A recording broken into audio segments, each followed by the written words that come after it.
A operação que mudou a história do Brasil, mas não pelos motivos certos. No livro Conspiração Lava Jato, o jornalista Luiz Nassif remonta cronologicamente todo o percurso da operação comandada por Sérgio Moro, em conluio com o então procurador Deltan Dallagnol, que prometia combater a corrupção, só que terminou por pavimentar a ascensão da extrema-direita no país. No livro, o Nassif mostra como a Lava Jato foi validada e impulsionada por grandes grupos de mídia, sustentada com o apoio de diversos setores sociais poderosos, e, segundo o autor, levaram o país a um suicídio institucional inédito.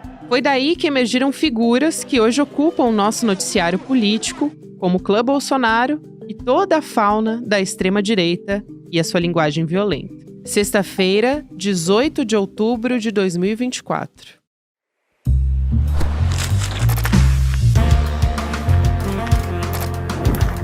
Olá, seja muito bem-vindo, seja muito bem-vinda. Eu sou a Gabriela Varela, esse é o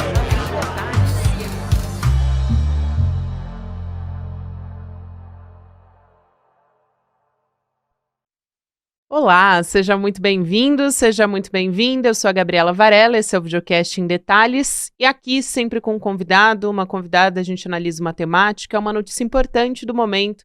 A notícia importante desse momento é o lançamento do livro do nosso querido companheiro aqui de CL, Luiz Nassif, que veio pessoalmente hoje aqui no Em Detalhes conversar prazer comigo. Nassif, bem-vindo, prazer te receber aqui. Com todo prazer conhecer aqui a sede de vocês aí. Primeira vez na sede primeira também, vez, né? Olha só que honra, hein? E o cafezinho é de primeira, viu? Maravilha! O Nassif está lançando o livro A Conspiração, né, da Lava Jato. Nassif, o Conspiração da Lava Jato é um livro que você, ao longo de 15 anos de reportagens investigativas no GGN, trouxe esses desdobramentos todos. Isso. Agora está virando um livro para a gente poder acompanhar todo o seu trabalho, o trabalho da sua equipe,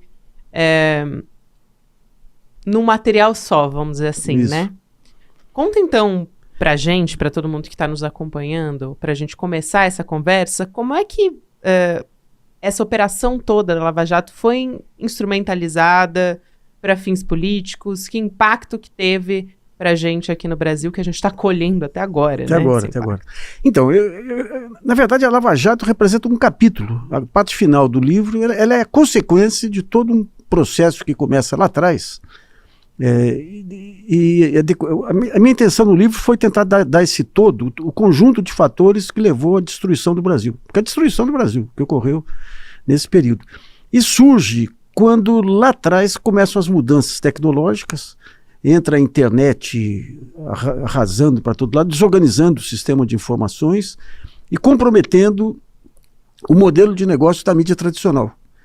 Então o início, e daí junto com isso você tem alguns personagens que descobrem as novas maneiras de atuar no âmbito da internet. Aqui o pioneiro foi o Olavo de Carvalho, que trazem uma guerra cultural. E essa guerra cultural começava pela subversão da linguagem. A Veja que traz isso, chamado jornalismo de esgoto, que é aquela linguagem agressiva que não era comum, digamos, na imprensa convencional. A mídia entrou numa situação complicada. Os anos 90 foram os melhores anos da mídia tradicional. Ganharam muito dinheiro. E daí investiram em ampliação, em dólar, quebraram quando veio a desvalorização do câmbio, e daí o Roberto Tivita, que era o mais internacional, digamos, do pessoal de mídia, traz dos Estados Unidos o modelo do Murdoch. O que era o modelo do Murdoch? Nós vamos atuar enquanto nós temos poder para virar poder político. Não queremos ser intermediários de partidos políticos, queremos ser o poder político para, tendo controle político, a gente impedir a entrada do pessoal que vem de fora com a internet. Porque a internet ela abre todas as portas.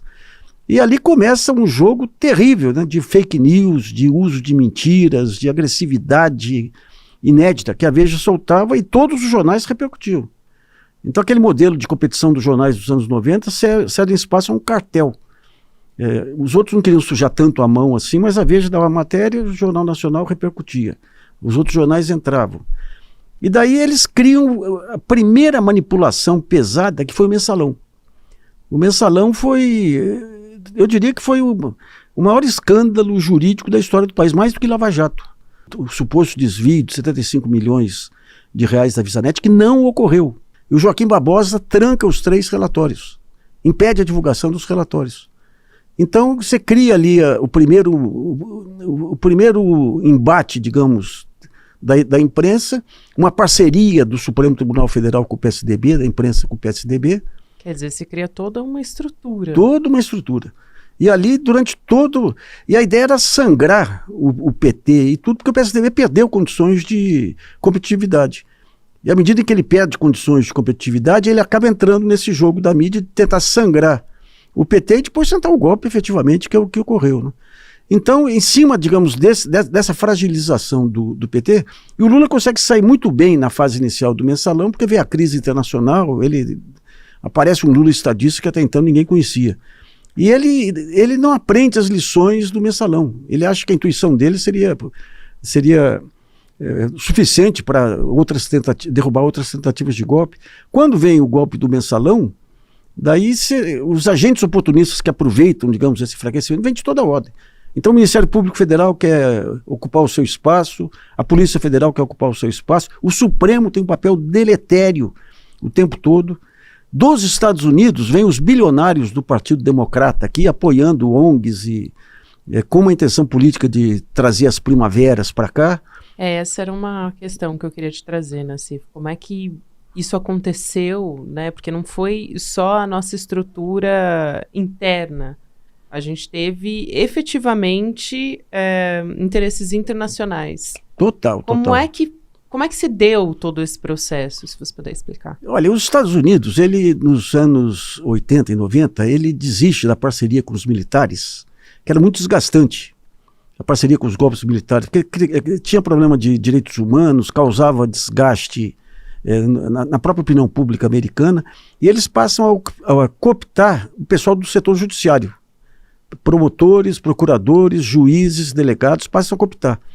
E quando vem 2002, as Torres Gêmeas e tudo, eles criam uma legislação anticorrupção, até para impedir financiamento de terrorismo e tudo, e levam essa legislação para o âmbito da OCDE. E por que isso? Porque eles não podiam interferir na vida de outros países, a não ser através de golpe militar. Sem o golpe militar, como é que eles iam interferir? A única maneira de interferir na vida dos outros países era através do Tribunal Penal Internacional, quando havia crimes contra a humanidade. Os Estados Unidos conseguem enfiar que a questão da corrupção passava a ser uma coisa internacional. Ou seja, qualquer corrupção que circulasse pelo dólar, os Estados Unidos podiam interferir. E a partir daí eles fazem parcerias com ministérios públicos e poder judiciário de vários países. Aqui no Brasil começa com o Banestado, e em 2009 tem um seminário aqui em São Paulo bancado pelo Departamento de Justiça americano, em que uma das estrelas é o Sérgio Moro. E eles saem disso aí, trazendo, digamos, um novo estilo de investigação, que acaba consagrado na Lava Jato, que pega o cara suspeito, põe na cadeia, mistura deixa ele em péssimas condições, ameaça a família até ele abrir o bico e falar o que a gente quer. Então ali, quando termina o seminário, eles saem com uma lição de casa de montar uma operação piloto, usando aquelas ferramentas, que é de onde vem a Lava Jato. Então você tem, de um lado, o Departamento de Justiça e de Estado americano atuando com a Lava Jato. De que maneira? Duas maneiras. Alimentava os procuradores de informação, isso dava força para eles. E depois você tinha uma chamada cadeira giratória. Lá na frente eles podiam sair e entrar em grandes escritórios de advocacia ligados ao Departamento de Justiça. Então o que ocorre aqui? Aqui tem uma coisa mais escandalosa, que foi a questão da fundação da Lava Jato, que nós denunciamos lá no GGN, que a ideia, fizeram um acordo com os Estados Unidos para jogar as multas em cima da Lava Jato, obrigar a Petrobras pagar as multas e metade vir para a Fundação Lava Jato lá. Então você tem mas você tem também uma atuação do crime organizado lá. Você tem, num primeiro... Porque quando tem a eleição Obama e Bush, aquela eleição acabou, pela primeira vez, as ferramentas virtuais foram utilizadas. A direita usando os fake news da Fox News e circulando pelas redes sociais, e o Partido Democrata com os ativistas digitais. E os dois lados descobrem que eles tinham um instrumento na mão para interferir em outros países. Então, você vê aqui os bilionários do Partido Democrata trazem esse ativismo para cá, bancam muitas ONGs aqui, e muitas que fazem um trabalho bom. Qual que era a lógica deles? Era usar, digamos, as bandeiras modernas, digamos assim, para desestabilizar governos e impedir que houvesse qualquer vinculação com o modelo econômico. E daí vem a barra pesada, que é a indústria de armas, a indústria dos jogos e a indústria da mineração. Daí já vem com os algoritmos, com o Steve Bannon orientando, né? Então eles vêm para cá e fazem toda a desestabilização. Você vê que o Supremo, até 2018, ele estava atuando nessa desestabilização. Ele impediu o Lula de dar entrevista, impediu o Lula de se candidatar. Então só cai a ficha do Supremo quando percebe que o Bolsonaro vai dar um golpe, né? Então todos esses atores acabam convergindo. Eu tenho um capítulo grande sobre o Supremo, mostrando inclusive as chantagens que recaíram sobre ministros do Supremo, porque a imprensa usava duas coisas em cima do Supremo: a chantagem e a adulação. Então pegava aqueles ministros mais fracos, adulavam, um era um grande poeta, a outra era frasista e tudo, ou ameaçavam quando eles não se enquadravam nas questões da mídia. E o Supremo foi um trabalho vergonhoso. Ele tenta se reabilitar depois, tem um bom trabalho impedindo o golpe, mas é bom, não dá para apagar essa parte da história dele. Eu ia justamente perguntar isso, porque você usou até uma palavra aqui que eu anotei, né? Você falou sobre promoveu a destruição do Brasil nesse momento. E eu pergunto se ele está se reconstruindo e também sobre vários aspectos, né? Tem o sistema judiciário brasileiro, tem essa questão do Ministério Público ali envolvendo atores principais, né? Você falou, por exemplo, do Sérgio Moro, nessa questão judicial, mas o Deltan Dallagnol também. A gente teve alguns personagens símbolos nessa história, mas vai muito além, né? Sim. É, de fato, toda uma estrutura que trabalhava conjuntamente e que promoveu, vamos dizer assim, o que levou a essa palavra que você usou, né? Essa destruição. Então, essa instrumentalização toda, para onde que ela nos levou, né? Para o avanço da extrema-direita aqui no Brasil. A gente está conseguindo reconstruir, Nassif, ou a gente ainda está nesse caminho que está muito, vamos dizer assim, está bastante difícil passar por esse caminho agora, né? Muito, muito difícil, né? Porque o Lula pega o governo já sem o pique de outros tempos, mas ele pega cercado pelo Centrão no Congresso, Forças Armadas conspirando, a mídia voltou ao que era no pré-Bolsonaro. O que a mídia faz hoje com o Lula, você pega...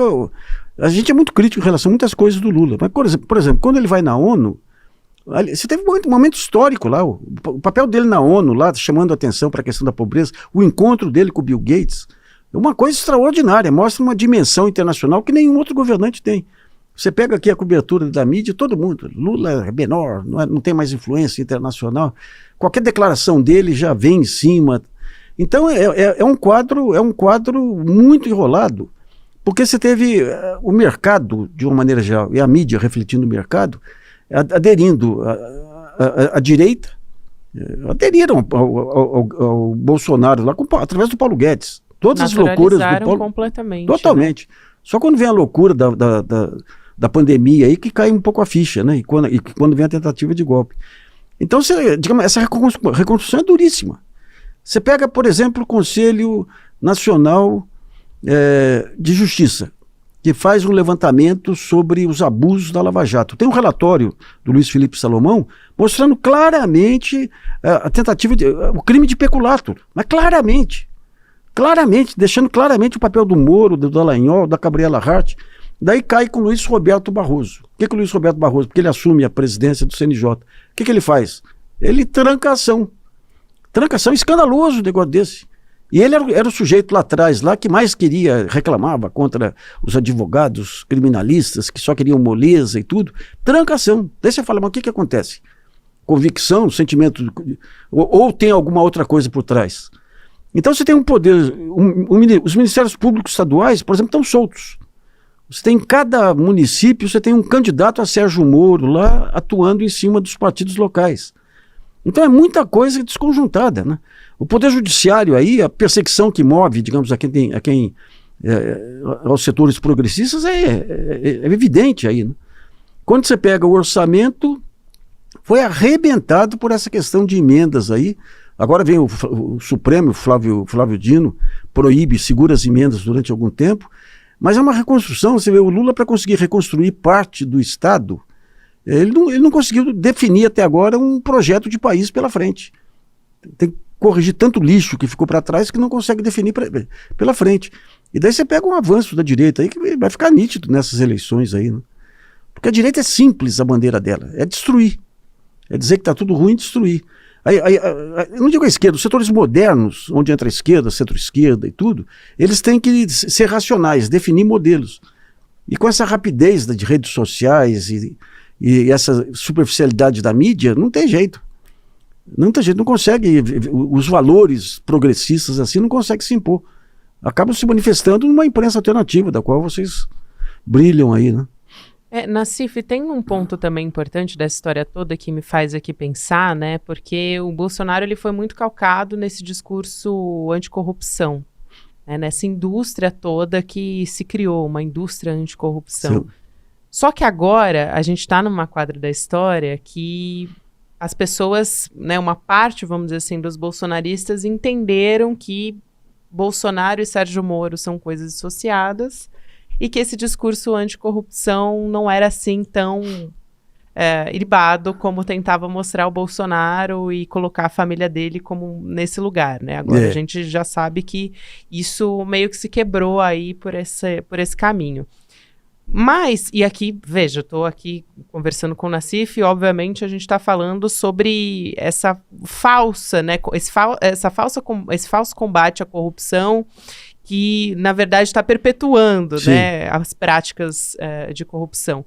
Mas agora a gente tem uma outra extrema-direita que está chegando, que é a extrema-direita que vem para mais ao extremo do que é o Bolsonaro, e que também é o outsider. O Bolsonaro, ele já está dentro, vamos dizer assim, classificados, né, por esses personagens, como não posso deixar de citar o Pablo Marçal, mas ele acaba colocando o Bolsonaro já nessa caixinha de isso é política, ele já está ultrapassado. Eu sou o outsider, eu sou novo, eu sou coach, eu que venho aqui para mostrar o que é fazer política, porque isso tudo está errado. Que foi o que o próprio Bolsonaro fez. Né? Então, eu queria que você avaliasse um pouco o quanto isso foi uma herança da Lava Jato também. Total. E o quanto isso está colando ou não mais, né? Vamos pegar primeiro o Bolsonaro. O Bolsonaro é o cara, é o crime organizado dentro da presidência. Ele é ligado às milícias. Agora, quando você pega o Pablo Marçal, foi uma boa lembrança sua, porque é o seguinte, você tem as instituições. Daí você tem um cara ligado ao crime organizado, aliás, que é a coisa que mais avança hoje em dia no Brasil, é o crime organizado, que combate as instituições. E agora você tem, mas o crime organizado tem as suas organizações. O setor evangélico tem as suas organizações. Claro. Daí vem o outsider, que é o Pablo Marçal, e fala, não, esse negócio de igreja aí tem que ser um modo de vida. Esse negócio de dar de óbulo para a igreja, não tem que fazer nada disso. Esse negócio do Bolsonaro aí, ele é sistema.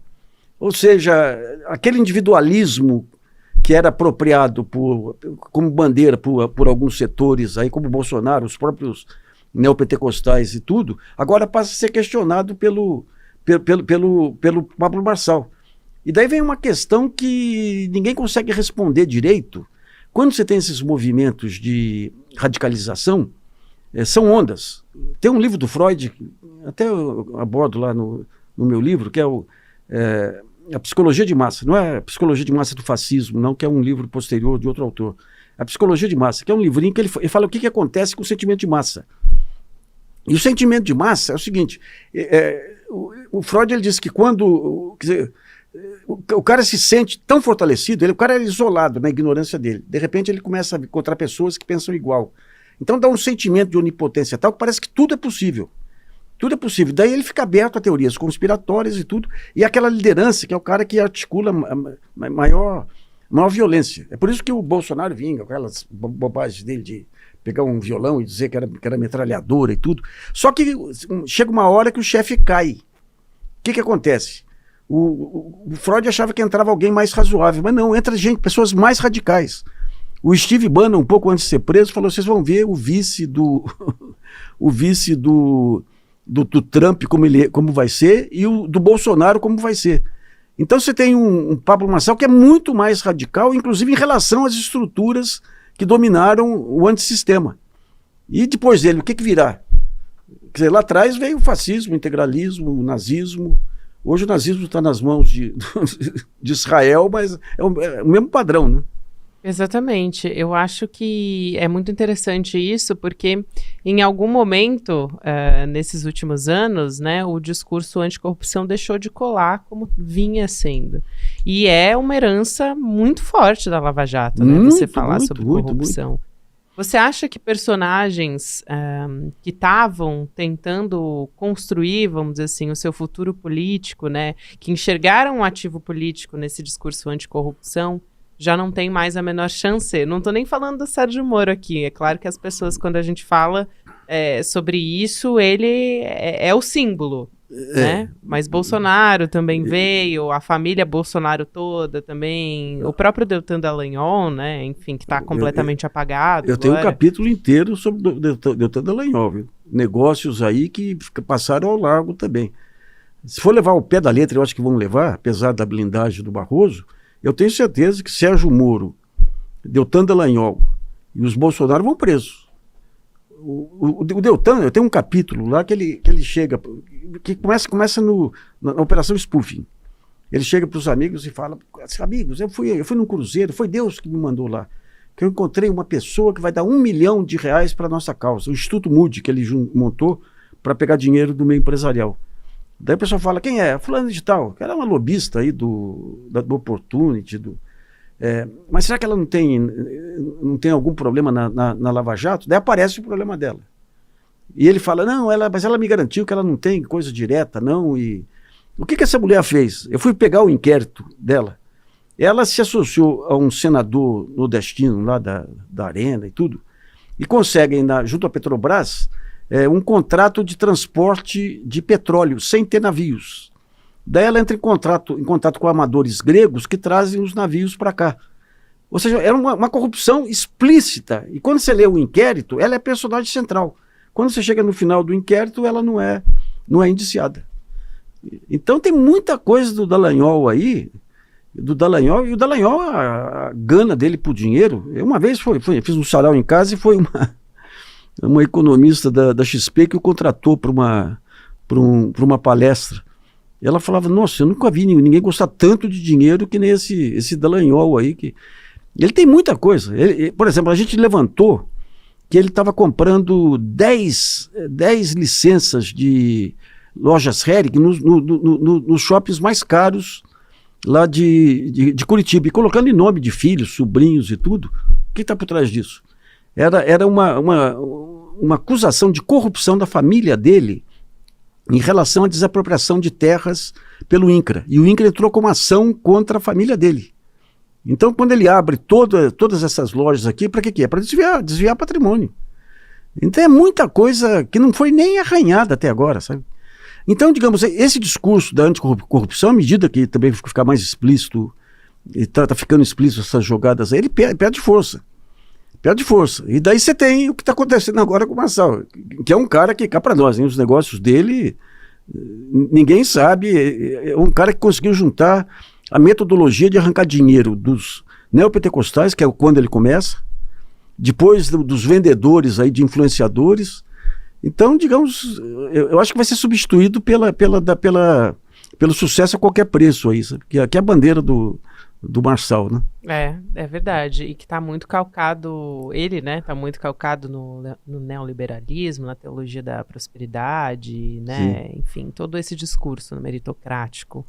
Nassif, eu quero te perguntar, levando em consideração toda essa herança que a gente teve com a Lava Jato, e essa instrumentalização, a gente teve, por exemplo, agora o Supremo Tribunal Federal tendo uma atuação, principalmente o ministro Alexandre de Moraes, aqui para ser justo, né, em relação à defesa da democracia frente a tudo isso que a gente vem enfrentando. Mas o STF teve um período que foi muito contaminado pela Lava Jato, a mídia tradicional também. Levando em consideração esses aspectos, né, da nossa sociedade, e das nossas instituições, você acha que a gente corre o risco de ter uma nova Lava Jato ou algo parecido com a Lava Jato? Pode acontecer de novo ou a gente aprendeu com ela? Porque pelo que você falou, a gente teve 4 anos de governo Bolsonaro, depois voltamos, vamos dizer assim, né, com o campo democrático de novo, com o presidente Lula, e ainda assim a gente vem acompanhando manchetes de todos os tipos ainda como crítica. Não aprenderam nada, né? Esse que é o ponto. Quer dizer, o Supremo, ele, digamos, esse período de exceção com Alexandre de Moraes, aliás, cá para nós, hein, uma coragem pessoal aí fantástica. Então, não houve abuso. Quando começou esse negócio do chamado inquérito do fim do mundo, até eu era muito crítico, eu sempre fui crítico em relação ao Supremo. O Toffoli marcou aqui um encontro comigo para contar que ia abrir isso aí, porque já tinham suspeitas do processo de conspiração. Então, quando eles montam, o Alexandre de Moraes traz, que foi secretário de Segurança, traz policiais da confiança dele, é ameaçado, filhos são ameaçados, uma coragem fantástica. Então, digamos, essas medidas de exceção que ele adota aí são fundamentais porque para rebater uma conspiração, mas tem que chegar um momento, tem que parar. Você não pode manter superpoderes ao Supremo, porque você pega, por exemplo, a gente levantou naquele período da Lava Jato e tudo, todos os inquéritos que envolviam o PT e PSDB eram supostamente sorteados e caíam com Gilmar Mendes, todos. E o voto do Gilmar era batata, a favor do PSDB em tudo e contra o PT em tudo também, né? Então você tem o Barroso, mas é interessante, você pega, quando começou a Lava Jato, já tinha os abusos do Sérgio Moro. Eu conversei com uma pessoa de confiança lá, falando, não podemos fazer nada, que ele faz tudo certinho. Então é só quando vier para o Supremo que a gente vai poder ver os abusos. Mas o Supremo, eu montei um documentário que está na internet, a Lava Jato lá do B, e a gente mostra o Sérgio Moro, mas muito antes da Lava Jato, o Supremo já tinha em 2 processos aí, constatados os abusos dele, abusos terríveis. Por exemplo, ele mandava prender um cara lá, daí eles conseguiram no Tribunal Superior derrubar a prisão. Ele imediatamente vinha com uma outra ação, uma outra prisão. E agora a gente vai ter, tá para estourar agora aí, finalmente descobriram as tais fitas gravadas, os grampos em cima de desembargadores do TRF4, do chamado baile das cuecas lá, que quem consegue esse material? Januário Paludo e aquele outro, Fernando, é um daqueles procuradores que depois se aposentou, que era o chefe da turma, e a Gabriela Hart. Eles conseguem aquele material, o material comprova crime dos desembargadores e não acontece nada. O que reforça a ideia de que eles usaram esse material para chantagear o TRF4 e conseguir tudo aquilo que conseguiram, né? É muita coisa, né? Mas eu acho que o Brasil não aprendeu, não. Eu acho que ainda vem mais à frente aí. Digamos, essa questão da corrupção e da subversão sempre foi uma arma utilizada pela direita historicamente. Historicamente. O Fernando Henrique teve compra de votos aí, não aconteceu nada. Ele tem o caso Ambev aí, que ele permite um escândalo lá, que foi a compra da Brahma pela Antártica, e ele sai do governo, a primeira palestra dele é para a Ambev por $250 mil de cachê, e não acontece nada. Então, digamos, os governos estão sujeitos a benefícios ou dados controvertidos, todos eles. Basta você querer derrubar um e levantar casos de criminalizar. A Lava Jato criminalizou até esse negócio do Museu do Trabalhador aí, que é um escândalo que fizeram com eles. Você pega a Operação Greenfield lá, eles pegavam qualquer coisa. Eles pegavam financiamento à exportação do BNDES e criminalizavam. Todas as ferramentas de desenvolvimento que, de certa forma, se contrapunham ao modelo de mercado, né? Então, acho que não aprendemos, não. Infelizmente. Acho que não aprendemos e a gente talvez ainda esteja longe de uma reconstrução total, né, Nassif? Muito, muito longe. Acho que para a gente entender melhor, vou recomendar mais uma vez, então, seu livro. Parabéns pelo lançamento, por todos esses anos aí combativos, né, de reportagem. Conspiração da Lava Jato, do Luiz Nassif. Então, obrigada a você que nos acompanhou até aqui. Obrigada, Luiz Nassif. Um prazer te receber. Obrigado a vocês. Prazer foi Volta meu. mais vezes pessoalmente. Vamos lá, cara. O próximo episódio do Em Detalhes vai ao ar às 10h30 da manhã, de segunda a sexta-feira. Depois a gente fica agora com o Mercado Investimentos. Na sequência tem Rolê ICL, 6 horas da noite, ICL Notícias, segunda edição.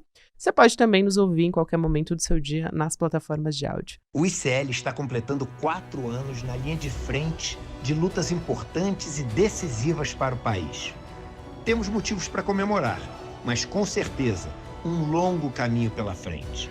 A riqueza de nosso país continua nas mãos de poucos. A emergência climática avança ano após ano. A desinformação e as fake news envenenam a democracia. A ganância dos poderosos destrói famílias sem nenhum remorso. E a extrema-direita segue crescendo e é uma enorme ameaça para o Brasil. Por tudo isso, que o ICL não pode e não vai parar. Enquanto houver injustiça, ódio e opressão no nosso país, seguiremos lutando sem descanso. Ainda tem muita luta pela frente. Assine o ICL e lute com a gente.